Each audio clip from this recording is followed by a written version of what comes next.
Abra sua Bíblia comigo, 1 Coríntios capítulo 1, versos 26 a 29. O tema dessa manhã é Jovem, reparai na vossa vocação. 1 Coríntios capítulo 1, versos 26 a 29.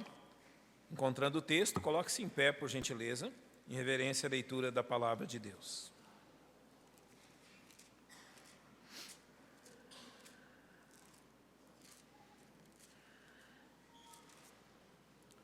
Primeira carta de Paulo aos Coríntios, capítulo 1, versos 26 a 29. Jovem, reparai na vossa vocação.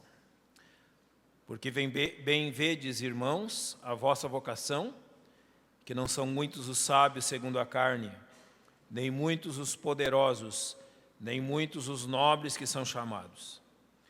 Mas Deus escolheu as coisas loucas deste mundo para confundir as sábias. Deus escolheu as coisas fracas deste mundo para confundir as fortes. Deus escolheu as coisas vis deste mundo e as desprezíveis, e as que não são, para aniquilar as que são, para que nenhuma carne se glorie perante Ele. Nosso Deus, nós reconhecemos que as Tuas escolhas são sempre melhores do que as nossas preferências. Reconhecemos, Pai, que Tu és sábio, que o Senhor, na sua sabedoria infinita, tem estabelecido um caminho para a nossa salvação, que é o caminho em que abençoa as nossas almas, nos resgata do pecado e do nosso próprio orgulho e nos conduz seguros até o céu. Abençoa-nos pelo Teu Espírito Santo, nós te rogamos, enquanto estudamos esse texto, a fim de que sejamos instruídos por Ele. Nós, nessa dependência, oramos em nome de Cristo, nosso Salvador. Amém. Podem se assentar, irmãos. Eu sei que nossos jovens, também já fui jovem, não faz tanto tempo assim. Todos nós um dia já fomos, nós que somos adultos. E nós temos na igreja um bom grupo de jovens que têm passado por essa fase da vida. É importante que alertemos os nossos jovens sobre os perigos que eles correm, sobre questões que potencialmente podem desviá-los dos caminhos do Senhor. Reparai na vossa vocação é uma ordem, e essa ordem é muito clara, quando ela nos chama a olharmos para a realidade. Então, jovens, essa mensagem visa que você olhe para a realidade das coisas, que você olhe para as coisas como elas realmente são, que não se iluda com a sua força, não se iluda com a sua sabedoria, não se iluda se a sua condição é melhor que a condição dos demais, que você não se iluda com as questões que a vida lhe traz, mas que você de forma muito clara e humilde contemple as coisas como realmente elas são. Eu pessoalmente sempre preferi o realismo, sempre preferi ser realista diante dos fatos do que um sonhador. Talvez realmente seja importante que nós sonhemos com questões, mas também é sumamente importante que sejamos realistas diante dos aspectos da vida, para que não fiquemos nem aquém e nem vamos além daquilo que é a realidade do nosso viver. Jovem, não se iluda, tenha os seus pés firmados no chão, tenha sua mente muito bem estabelecida dentro da verdadeira realidade da sua vida e daquilo que Deus quer de você.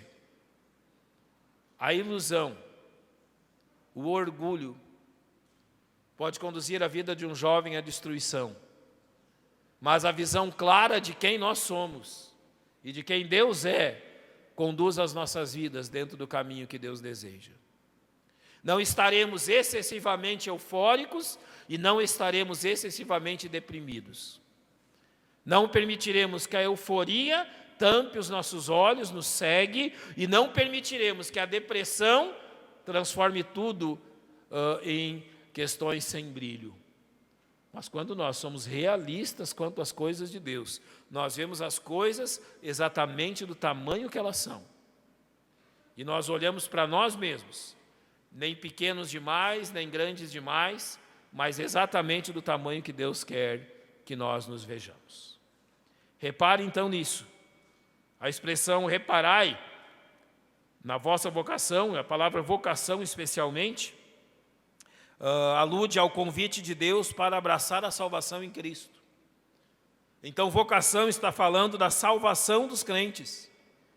E reparai quer dizer para nós observarmos que tipo de pessoa Deus tem chamado à salvação, a fim de entendermos a nossa própria condição, de não nos orgulharmos por questões que não devem ser motivo de orgulho e nem ficarmos aquém daquilo que Deus quer. Então, ao repararmos na nossa vocação, irmãos, Deus nos diz 3 coisas. Observe aquilo que o Senhor vai nos dizer no verso 26, e ele aqui está olhando, o que Paulo está fazendo aqui, é preciso que eu diga isso antes de prosseguir. Paulo está olhando para a própria igreja em Corinto. Imagine aqui Paulo olhando para a igreja, Paulo observando as pessoas que estão na igreja, Paulo observando qual é a classe, qual é o tipo de pessoa que Deus tem chamado à salvação. Então, olhando para a igreja em Corinto, ele vai nos ensinar algumas coisas. E é preciso que digamos isso também. A igreja em Corinto era uma igreja que tinha um problema muito sério com orgulho. Tinha um problema muito sério em pensar dela mesma mais do que ela era. Então, esse texto aqui, escrito pelo apóstolo Paulo, coloca as coisas no lugar onde devem estar. Coloca as coisas no lugar onde devem permanecer. Traz a nossa alma à altura que ela deve estar para com o nosso Deus, não permitindo nem a ilusão, nem a depressão. Mas ele é muito claro e realista, jovem, em relação a quem nós somos. Observe. Não são muitos os sábios segundo a carne. O que Paulo está dizendo aqui? Ele está olhando para a igreja em Corinto e está dizendo o seguinte: isso num reino, num império, onde eles haviam herdado todo o glamour da sabedoria grega. Então eles se orgulhavam disso, eles valorizavam isso, pessoas que eram sábios segundo os parâmetros que o mundo tinha estabelecido. Ele está olhando para a cidade de Corinto, uma cidade que também tinha os seus partidos filosóficos. Nós entendemos que talvez existiam mais de 50 partidos filosóficos ali. Eles disputavam entre eles qual deles era mais sábio. Eles disputavam entre eles quem era o líder mais sábio. E Paulo está olhando para a igreja em Corinto e dizendo o seguinte: eu não estou vendo esses sábios aqui na igreja. Eu não estou vendo essas pessoas que são sábias segundo o mundo, sentado nos bancos e ouvindo a explanação do evangelho aqui na igreja. Não há muitos deles. Quando ele diz que não há muitos, ele diz realmente há alguns deles, mas não são muitos. Você já notou que as pessoas que se consideram sábias nesse mundo não vêm à igreja? Muitos dos nossos jovens já estão na faculdade. Outros ainda adentrarão na faculdade em breve. Há muitos homens sábios na faculdade. Há doutores, há homens com pós-doutorado, há homens com um conhecimento incrível em suas áreas. Na sua grande maioria, o que você percebe é que a sabedoria deles os cega. Grande parte deles considera-se tão grande, tão sábio, que o restante das pessoas, todos aqueles que estão abaixo deles, não são dignos nem ao menos de um olhar. Infelizmente, a sabedoria humana, em grande medida, traz também uma grande medida de arrogância. Traz uma grande medida de orgulho humano, que os impede simplesmente de darem ouvidos às coisas de Deus. Jovens, não sejam como eles.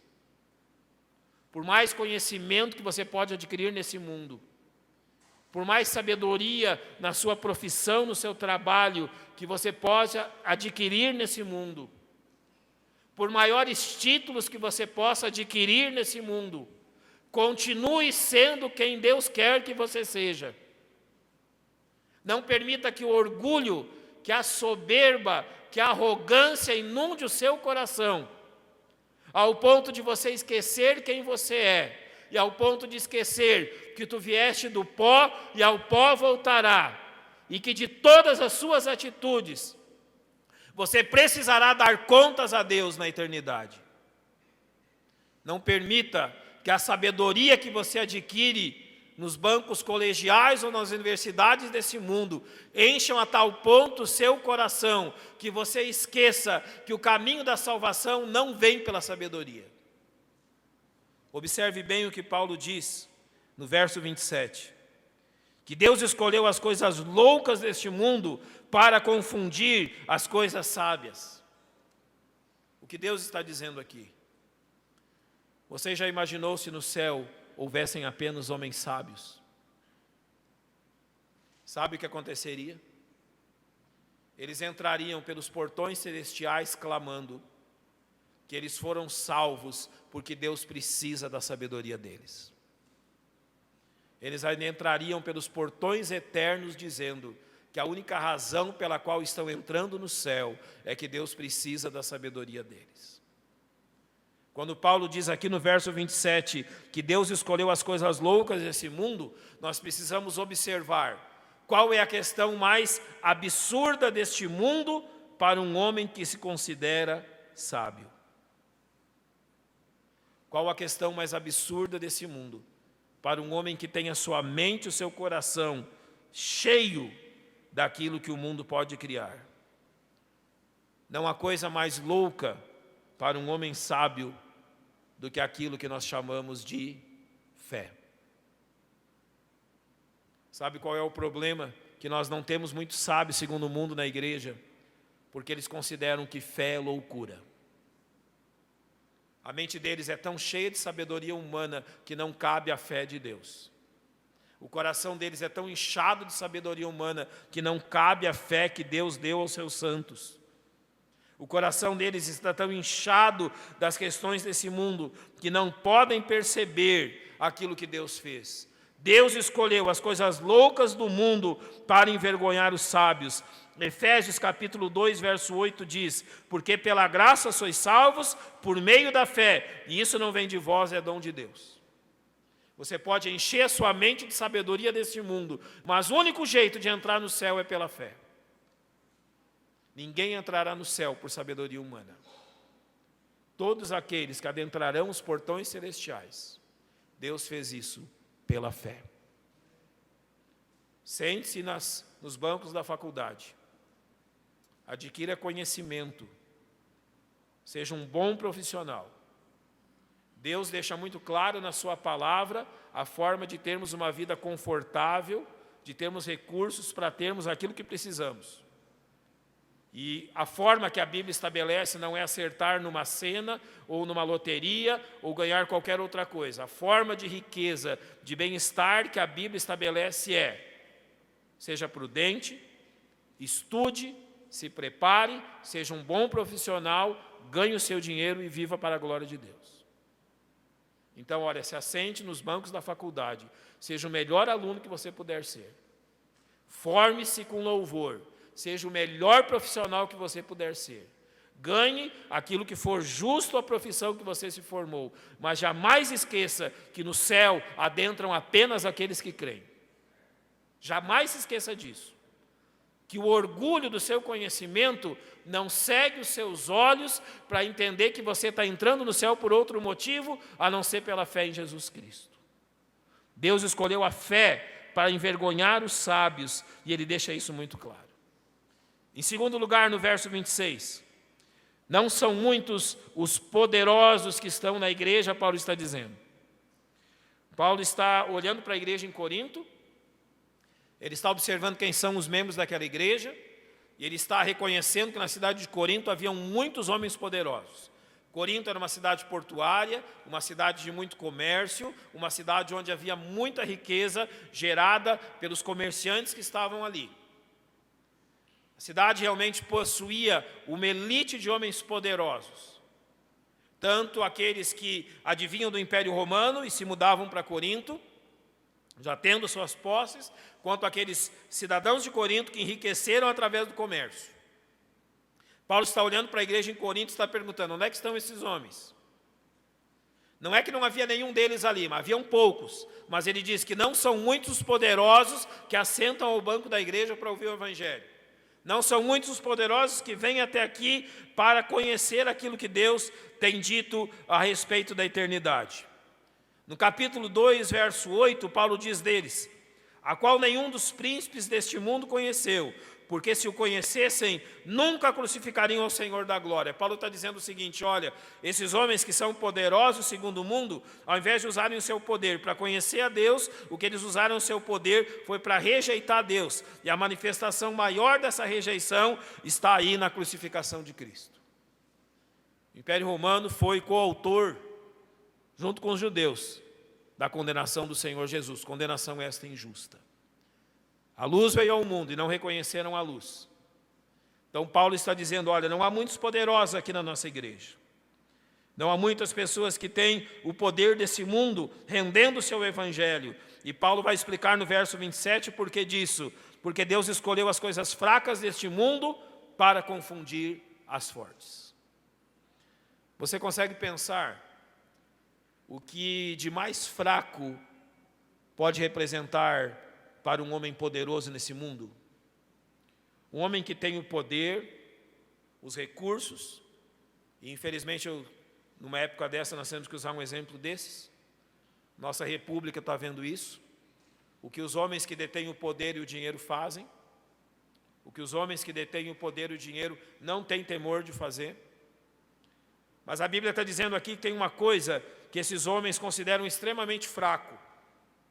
E foi isso que Deus escolheu para conduzir os crentes à salvação. Se para um homem sábio aquilo que de mais louco existe é a fé, para um homem poderoso aquilo que de mais fraco existe é o amor. Eles não tomam as suas decisões por base no amor.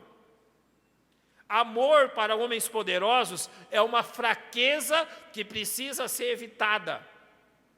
Por que ter amor pelos outros? Olha, você já imaginou um governante, um presidente ou um governador agindo por amor ao povo? Sabe por que eles não fazem isso? Que para eles isso é fraqueza. Agir porque amo ao povo é uma fraqueza inadmissível. Eu tenho que amar a mim mesmo e buscar então os interesses meus e dos meus amigos, mas amar o povo, amigo, isso é uma fraqueza. Deus está dizendo o seguinte: que esses poderosos não estão ouvindo o Evangelho e não estão dentro da igreja porque eles consideram aquilo que é tão importante para Deus como uma fraqueza. Eles consideram realmente que o amor é algo que deve ser evitado. Mas olha, em 1 Coríntios 13 diz que agora, pois, permanecem a fé, a esperança e o amor. Estes três. Mas o maior deles é o quê? Amor. Amados jovens, talvez a profissão que você está escolhendo e a carreira que você vai trilhar te tornará um homem poderoso. Deus pode fazer isso. Talvez você seja conhecido pela sua profissão, por exercer bem a sua profissão. Talvez você se torne um homem próspero, exercendo dignamente a sua profissão. Mas há algo que você jamais deve esquecer. Há algo que jamais pode ser visto afastando do teu coração. Que o homem para quem Deus olha e o homem que Deus valoriza é aquele homem que imita o Senhor Jesus em suas atitudes. Por mais poderoso que você se torne nesse mundo, por mais sucesso que você adquira nesse mundo, por mais fama que você tenha nesse mundo, através da pessoa que você em alguns anos vai se tornar, jamais esqueça que a ordem que Cristo estabeleceu sobre você é que você ame aos demais assim como Ele amou a você. Por mais poderoso que você seja nesse mundo, como filho de Deus, você jamais estará livre da lei do amor. Jamais. Aqueles homens poderosos de Corinto se fossem salvos por causa do seu poder, poderiam chegar diante de Deus, adentrando os portões eternos e dizer que Deus os salvou, porque Deus precisa do seu poder. E aqui Paulo está dizendo que Deus não precisa do poder de ninguém. Deus não precisa do poder de homem nenhum. Deus não precisa do seu sucesso, Deus não precisa da sua fama, Deus não precisa do seu poder para que o evangelho continue progredindo. Ele diz a você que você deve ser alguém que ama. E assim demonstre o poder dele, algo que é fraco para os homens. E para completar, Paulo diz no verso 26, que não são muitos os nobres que são chamados. Literalmente, não são muitos os de nobre nascimento. Havia uma realeza no Império Romano. Havia uma realeza em todo aquele império, ela estava presente também em Corinto, uma cidade rica e comercial. Quando Paulo olha para a igreja em Corinto, ele está dizendo: onde é que estão os príncipes desse mundo? Aonde estão as princesas, os reis e as rainhas? Paulo não diz que eles não seriam salvos, nem que eles não poderiam pertencer à igreja, mas Paulo diz: olha, eles são poucos. Aonde estão aqueles que têm a glória desse mundo? Aonde são aqueles que refletem a glória desse mundo? Então aquilo que ele fala no verso 28 é simplesmente incrível. Ao invés de escolher a glória desse mundo, Deus escolheu outras coisas muito mais importantes. Olha o verso 28. Deus escolheu as coisas que são vis. O que são coisas vis? Coisas humildes. Posso te lembrar de uma coisa? Qual é o homem mais nobre que já pisou nesse mundo? Quem é? Todos concordam que é Jesus Cristo? Todos concordam? É Jesus? Jesus nasceu num palácio resplandecente, coberto de ouro e de pedras preciosas. Jesus nasceu em meio à realeza e cheio de pessoas para servi-lo. É assim que alguns gostam de imaginar. Mas em Lucas 2 diz que Jesus nasceu aonde? Numa estrebaria.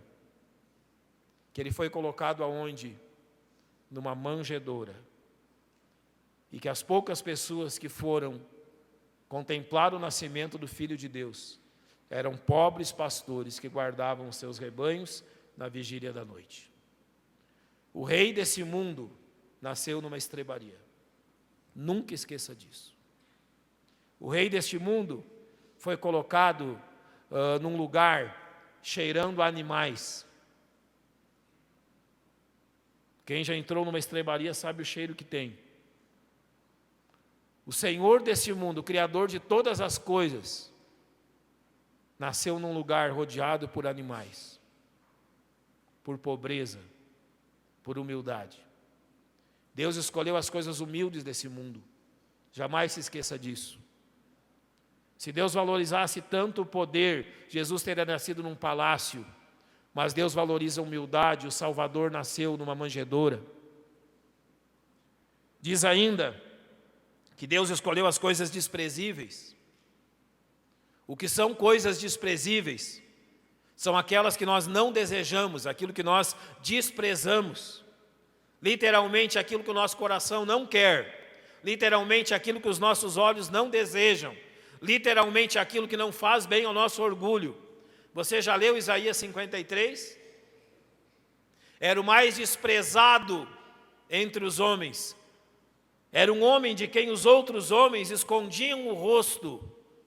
Não víamos nele formosura alguma.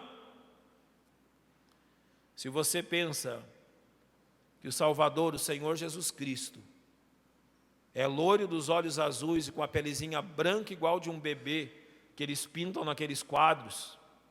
Já viu aqueles quadros que eles pintam Jesus?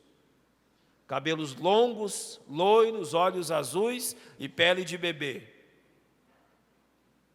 Quando uma mulher viu Jesus, ele tinha em torno de 30 anos.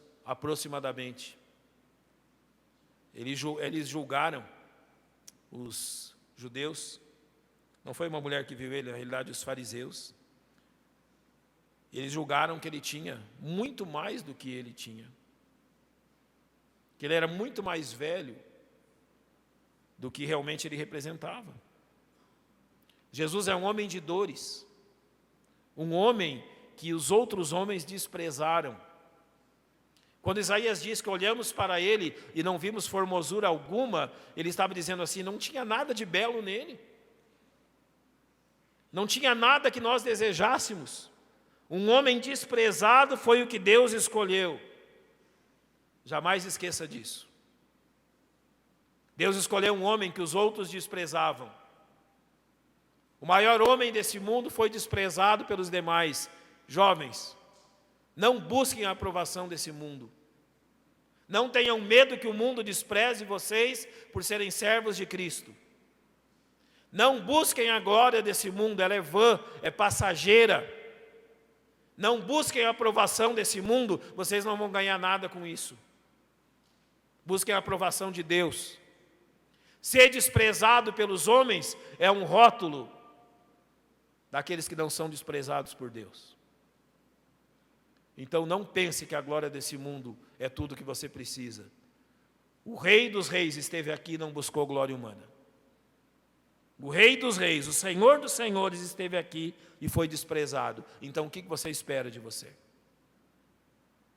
Paulo diz que Deus escolheu as coisas que não são para aniquilar as que são. Eu creio firmemente, conheço os nossos jovens. São jovens capazes, são jovens inteligentes, criativos. Creio firmemente que os nossos jovens podem ser muito bem-sucedidos nas suas profissões. Creio que podem adquirir riqueza através delas, que seja de forma honesta. Creio que podem ter uma vida confortável, servir a Deus, ajudar na construção de igrejas. Creio que são jovens que serão bem-sucedidos. Mas deixa eu lhe dizer algo. Aquilo que você adquirir nesse mundo não é nada. Aquilo que você adquirir nesse mundo será queimado e destruído. Tudo aquilo que você obter nesse mundo ficará nesse mundo. Porque temos nascido nesse mundo e nele e para ele nada trazemos e dele nada levamos. Todas as riquezas que você obter permanecerão aqui. Mas aquelas que não são, ou literalmente, aquelas que não podem ser vistas, estas são eternas. Você lembra a promessa de Jesus em João 14? Não se turbe o vosso coração, credes em Deus, crede também em mim. Na casa de meu pai há muitas moradas, se assim não for, eu vou-lhe teria dito, pois vou preparar-vos lugar. E quando eu for e vos preparar lugar, eu voltarei e vos levarei comigo, para que onde eu estou, estejais vós também.